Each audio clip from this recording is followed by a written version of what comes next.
So moving on. Okay, so now we get to another aspect of naming, the polyatomic ions. Okay, poly meaning more than one. So these are ions containing more than one atom. You need to know this whole list for this class, front and back. You need to know that nitrite is NO2 minus. And also, you need to know that NO2 minus is nitrite. Okay, so hopefully all of my text here is clear. Please reach out to me if it's not. So you can see all of those little charges should be superscripts. So sulfite is SO3 2 minus. Okay, I'll just write that one down. So it's 3 oxygens, and the entire thing, I'm going to put a circle around it and say the entire thing is negatively 2 charged. Okay, that's how these polyatomic ions work. So nitrite, for example, is an N with 2 oxygens bonded to it, and the entire thing is -1 charge. Okay, I'll put like 1 negative just so it's clear. All right. So these polyatomic ions, they are, as you can see from this list, mostly all anions. Ammonium, NH4 plus, there's a cation. Mercury 1, and this one's kind of confusing. It's Hg2 2 plus. That's why it's called Mercury 1. It exists as a diatom, but it's positively 2 charged, meaning each mercury is +1. Okay? And I'm going to go through a systematic naming scheme for this: perchlorate, chlorate, chlorite, and hypochlorite. I'll talk about these ones specifically in the next few slides. Acetate, CH3COO minus. Make flashcards. You got to know the name, the spelling, the formula, the charge, all of it. Be able to connect it all. Okay? And what I also want you to recognize, these polyatomic ions, they're basically one thing. Okay? I know it's like, you know, in the case of sulfite here, it's 3 oxygens and a sulfur, so that's 4 atoms, but it exists as one thing.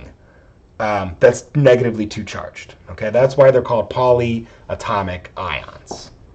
So how do we use the polyatomic ions? Well, we can name the polyatomic ions just like we did with the other compounds.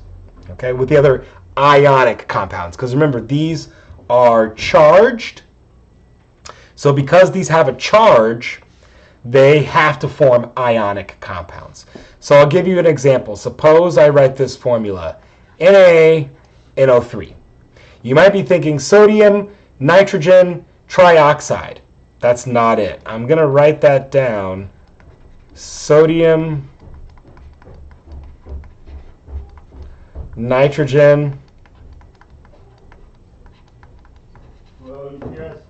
trioxide. That is not it at all. Okay, that's not what the right answer is. All right. So I'm going to put a big X through this one. Okay, no. So what is it? Well, it's definitely sodium. Okay. But now look, we've memorized our list and we recognize, oh, look, nitrate is NO3 minus. So that means this compound, I don't know why my eyes don't like to show up the first time I write them. So that means this compound is just called sodium nitrate. As simple as that, sodium nitrate. Because the sodium is Na plus and the nitrate is NO3 minus. Okay, so they make a perfect pair, NaNO3. What about another example? I'm going to do that down here. I'm going to write Na2SO4. Okay. So we can see that sulfate, oh yeah, sulfate is SO4 2 minus.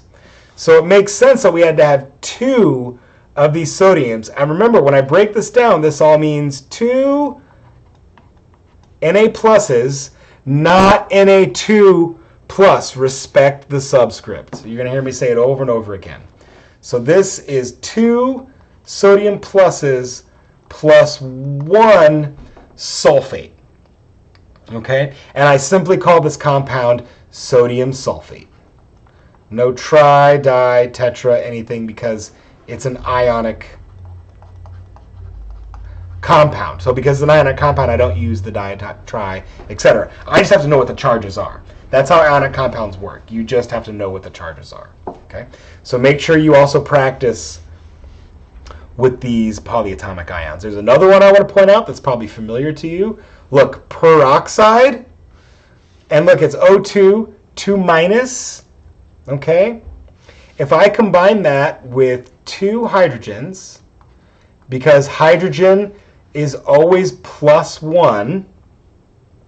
So if I have 2 minuses and I combine this with 2 hydrogens, then this is called hydrogen peroxide. Hopefully you know what hydrogen peroxide is. Okay? You've maybe had to use it on a cut a time or two. All right? Let's continue. Okay. So the next group of compounds you have to know. Binary acids. This is going to be very similar to your ionic compounds. Okay? So binary acids always contain hydrogen. Always. And a monoatomic anion. Okay, so mono meaning 1. Okay? So for example, if I have HCl, okay, the first thing that I do with binary acids is hydro, and then the halogen base name, which is chlorine, except for now I don't do ide, like chloride, right, for the ionic compound. Instead, I do ic. Ic. So it would be hydrochloric acid. Or in the case of HBr, hydrobromic acid. And so the way we know that we use this scheme is always hydrogen. Hydrogen is always present in these binary acids. Okay? I'll give you another one. What if I want to make a binary acid out of sulfate? Okay? So we recognize this is the polyatomic ion sulfate. I recognize that hydrogen is always plus 1. Hydrogen always is going to be plus 1. So how many of these hydrogens do I need? If you said 2, good job. Remember, respect to the subscript. H2 SO4. So that's hydrogen and sulfate. That's going to make hydrosulfuric acid. Hydrosulfuric acid. Okay? Sometimes we can just call this sulfuric acid, and that's okay too. Okay.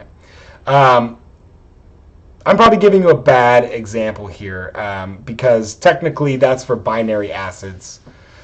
So we're just going to call this sulfuric acid. Sorry about that. I got confused. Okay, sulfuric acid. So with the binary, with the monoatomic, that's where we use the hydro.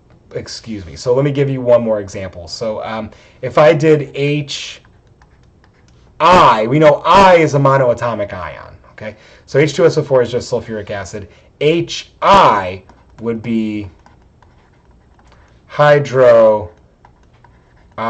Okay, so just to clear that up, we only use the hydro when it's the monoatomic ion. Okay, I can make acids out of these polyatomics, and then at that point I just say sulfuric acid.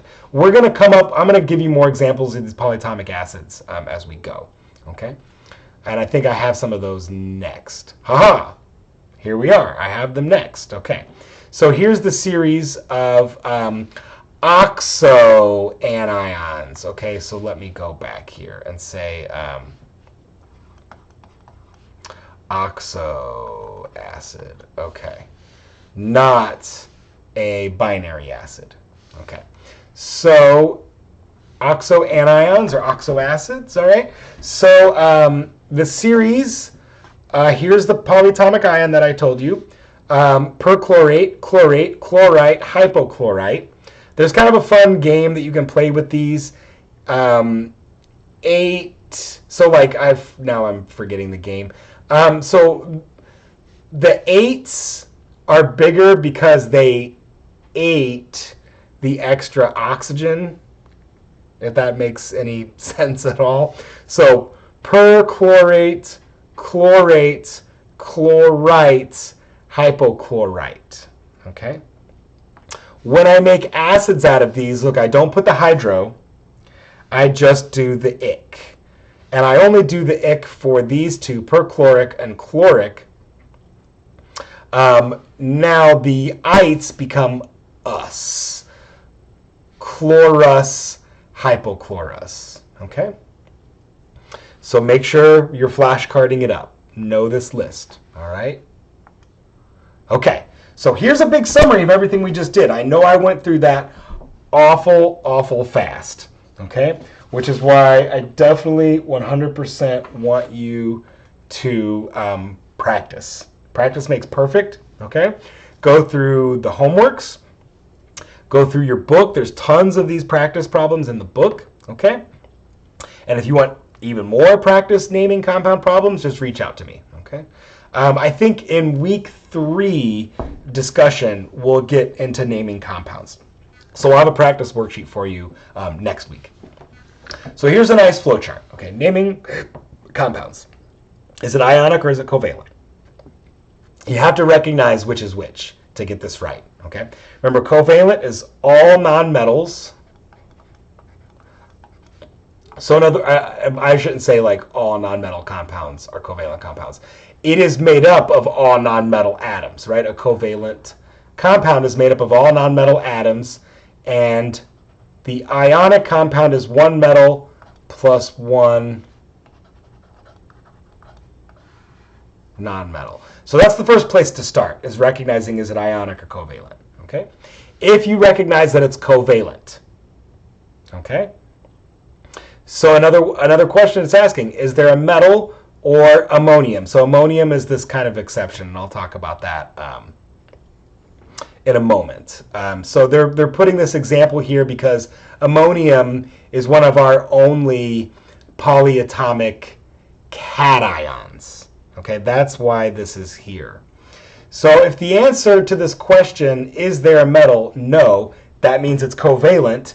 Is there a metal? Yes, that means it's ionic. Okay, so let's suppose we have a covalent compound. So is it an acid? How do I know if it's an acid?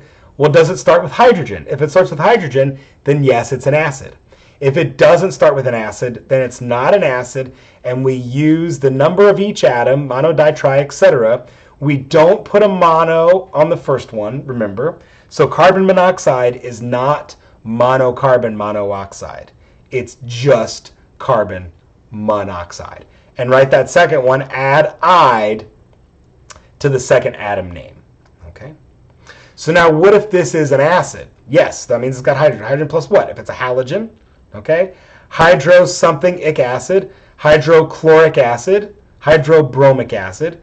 Okay, but what if this hydrogen is with a polyatomic ion? So then we don't use the hydro. Instead, we either say ate, ite, ic, or us. So it could be, if the ion name is ate, it becomes ic. So if it's nitrate, it becomes nitric acid. So for example, nitrate, which is NO3 minus, becomes nitric acid. Or the other example I gave you, sulfate, write that SO42 minus on the previous slide, sulfate becomes sulfuric acid. So what if it's an ite, like nitrite? So nitrite is NO2 minus. This is why you're going to make flashcards, right? So that you know the difference between nitrite and nitrate. So nitrite becomes nitrous acid. Okay? So that's covalent. So now what about ionic? Okay. So always positive ion first. What is the positive ion? So if it's ammonium, that's the exception. You just say ammonium because ammonium is one of our only polyatomic cations. Okay? So I'll just remember cation. Okay. So what if it's a type 1? So type 1 meaning it's one of the representative elements, not a transition element. Okay. So type 1, use the name of the atom, just straight up. If it's sodium, call it sodium. If it's magnesium, call it magnesium. Calcium, barium, etc. Okay. So then now, what is the negative ion? Okay. Keep going, and if it's monoatomic, add "ide" to the end of that negative ion. Okay, well, if it's a polyatomic, okay, we have to use that ion name. And here it's also giving you another way to remember hypo is one less O than ite. 8 is one more O than ite. Okay? Or you can just memorize those polyatomic names. And if it's, what's the positive ion? If it's type 2, we use a Roman numeral for the ion charge.